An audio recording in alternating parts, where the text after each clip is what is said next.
स्त्री का घर इमोशनल कहानी।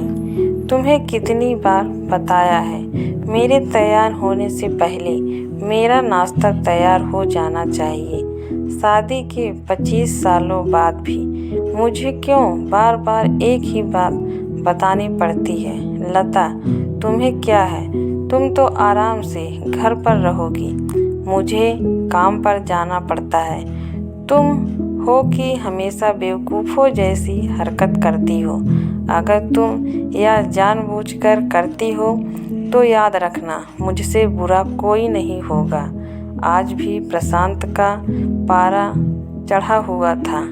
इन कटु शब्दों में अपना गुस्सा उतारते हुए, गीला तौलिया कुर्सी पर फेंकते हुए प्रशांत गुस्से से लता की तरफ देखने लगा।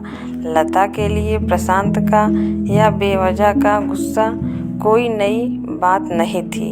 वह महीने में 3-4 बार ऐसे ही लता पर बरस पड़ता था। पहले पहले लता उसका विरोध किया करती थी, लेकिन जब कई सालों तक प्रशांत में कोई बदलाव नहीं दिखा तो लता ने खुद को ही बदल दिया। अब प्रशांत के कुछ भी कहने से लता को कोई फर्क नहीं पड़ता था। प्रशांत की हर बात वो चुपचाप सिर नीचे झुकाए सुन लेती थी। शादी के पहले 5 साल तक लता ने पूरी कोशिश की थी कि प्रशांत को बदला जाए, लेकिन फालतू का गुस्सा करना और बाद में लता को भला बुरा कहना, यह मानो जैसे उसकी आदत बन गई थी। कोई भी वाद विवाद होता तो प्रशांत सीधा लता को बोल देता, अगर मैं तुम्हें अच्छा नहीं लगता तो क्यों नहीं चली जाती अपने मायके, क्यों रहती हो मेरे साथ? इतना सब कुछ होने के बावजूद लता प्रशांत के साथ रहती थी, क्योंकि उसे अपनी बेटी की फिक्र थी। और वह जाती भी तो कहाँ, अपने बूढ़े हो चुके माँ बाप को इस उम्र में परेशान करना वह नहीं चाहती थी। समाज और लोग क्या कहेंगे, यह भी तो उसे देखना था। वह इतनी पढ़ी लिखी भी तो नहीं थी कि खुद जाकर कोई नौकरी कर सके और अपना और अपनी बेटी का पालन पोषण कर सके। लता को अब अपनी फिक्र नहीं थी, उसको फिक्र थी कि बस अपनी शादी लायक हो रही बेटी की। लता नहीं चाहती थी कि पति पत्नी के झगड़े की वजह से काव्या डिस्टर्ब हो। काव्या की पढ़ाई पूरी हो चुकी थी, उसके लिए अब शादी के रिश्ते आने लगे थे। कई रिश्तों को काव्या ठुकरा चुकी थी। 2-3 महीने बाद एक अच्छा रिश्ता आया। रिश्तेदारों और पहचान के लोगों ने भी लड़के के बहुत गुणगान किए थे। प्रशांत एक शाम अपनी बेटी के पास बैठकर उसे बताने लगा, काव्या बहुत अच्छा लड़का है, पढ़ा लिखा है, बड़ा घर है, बहुत अच्छी नौकरी है। ऐसे रिश्ते बार बार नहीं आते बेटा, इस बार मना मत करना।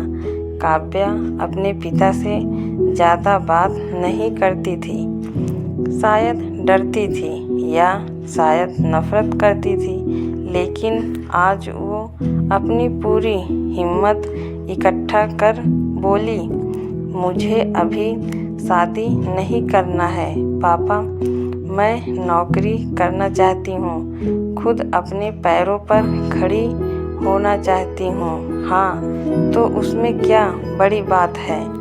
मैंने लड़के से बात की है, वह तुम्हें किसी बात के लिए नहीं रोकेगा। तुम शादी के बाद भी नौकरी कर सकती हो, वह तुम्हें नौकरी के लिए परमिशन दे देगा। प्रशांत बोला, मेरा नौकरी करना या ना करना उसकी परमिशन पर क्यों डिपेंड रहेगा पापा? काव्या ने पूछा। मैं कह रहा हूँ ना, तुम्हें किसी भी चीज़ की कमी नहीं होगी वहाँ। ऐसे रिश्ते बार बार नहीं आते, इसे ठुकरा मत, बहुत खुश रहोगी तुम वहाँ। प्रशांत बोला, पापा क्या मैं उतनी ही खुश रहूँगी जितनी मम्मी इस घर में खुश हैं? काव्या ने तंज कसते हुए कहा, आज तुम्हारी जुबान कुछ ज़्यादा नहीं चल रही? प्रशांत गुस्से से आंखें बड़ी करते हुए बोला, पापा मुझे शादी ही नहीं करनी है, क्योंकि शादी के बाद अगर वह लड़का आपके जैसा निकला तो मैं क्या करूँगी? मुझे आपके जैसा जीवन साथी नहीं चाहिए जो बिना बात के मुझ पर हमेशा चिल्लाए। मुझे कुछ भी अपनी पसंद का लेना हो तो 10 बार सोचना पड़े, कहीं वह नाराज़ ना हो जाए। मेरी तबीयत कैसी भी हो उसे परवाह ना हो। रोटी थोड़ी सी मोटी बन जाए तो घर सर पर उठा ले।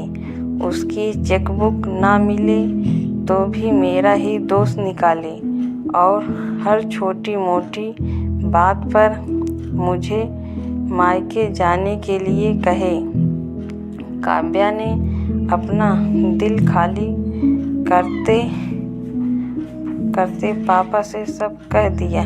प्रशांत का गुस्सा 7वें आसमान पर था, लेकिन उसके मुंह से एक भी शब्द नहीं फूट रहा था। वो काव्या की बातें सुन रहा था। काव्या उतना ही बोलकर चुप नहीं हुई। आज पहली बार वह अपने पापा के सामने इतना कुछ बोल रही थी। पापा, आपने माँ के साथ हमेशा गलत व्यवहार किया है। आप अपने ऑफिस का गुस्सा बिना सोचे समझे माँ पर उतार देते हैं। कभी इस बात की परवाह भी नहीं करते कि उन्हें कैसा लगता होगा। आपकी बातें सुन सुन माँ ने अपना स्वाभिमान खो दिया।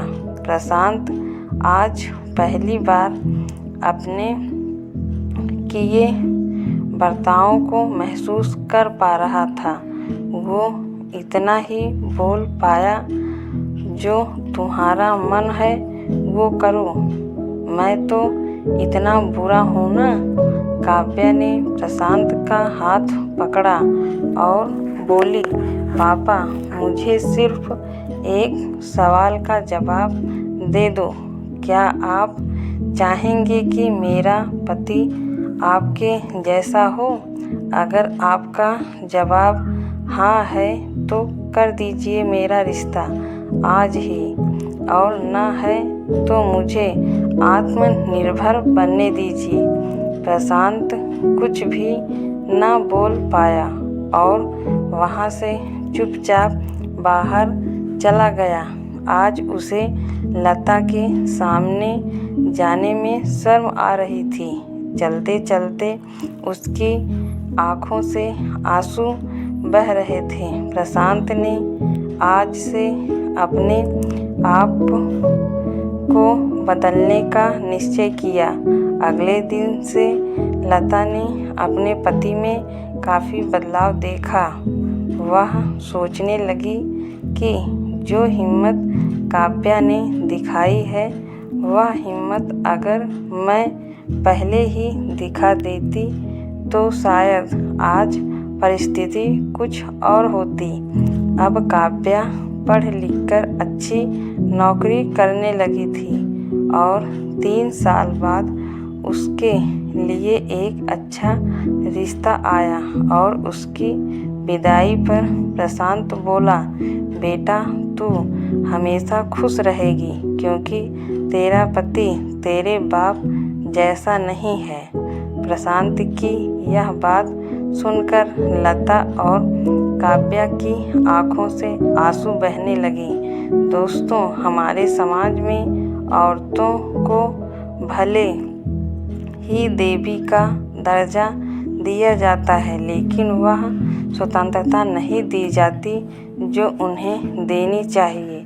उन्हें बचपन से ही बताया जाता है कि वह पराया धन है। स्कूल से आने में देर हो जाए तो पिटाई मिलती है। मोबाइल पर बातें करते हुए दिख जाए या खिड़की से झांकते हुए दिख जाए तो शक किया जाता है। माँ बाप का घर तुम्हारा नहीं है, पति का घर ही तुम्हारा घर है। जीवन भर यह बातें बता कर उन्हें ससुराल भेज दिया जाता है और एक दिन किसी छोटे मोटे झगड़े में ससुराल वालों से उन्हें सुनना पड़ता है कि इस घर को छोड़ दो और मायके चली जाओ। अब आप ही बताओ दोस्तों, ऐसी स्त्रियों का सच्चा घर कौन सा? आखिरकार वह किस घर को अपना कहे?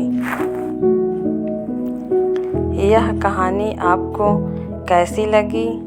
कमेंट करके हमें बताइएगा और सब्सक्राइब, शेयर और लाइक कर दीजिएगा। Thank you.